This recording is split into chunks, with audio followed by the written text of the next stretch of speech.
அறிவிப்புகளோடு நிறைவேற்றப்படவில்லை.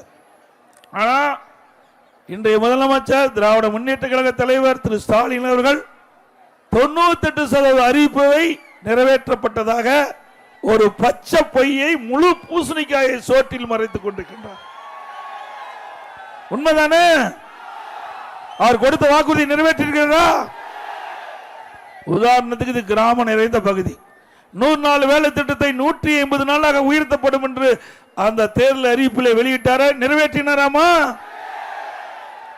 அப்படின்னா பொய் தானே வாக்குறுதியில சொல்லியிருக்கிறாங்க, பொய்யான வாக்குறுதி தானே. இப்படி ஏழை எளிய சாதாரண மக்கள் 100 நாள் வேலை திட்டத்தில் பணிபுரிகின்ற அந்த மக்களை ஏமாற்றி வாக்குகளை பெற்றுவிட்டு ஆட்சிக்கு வந்த பிறகு இன்றைய தினம் அந்த மக்களை ஏமாற்றிய கட்சி திமுக கட்சி.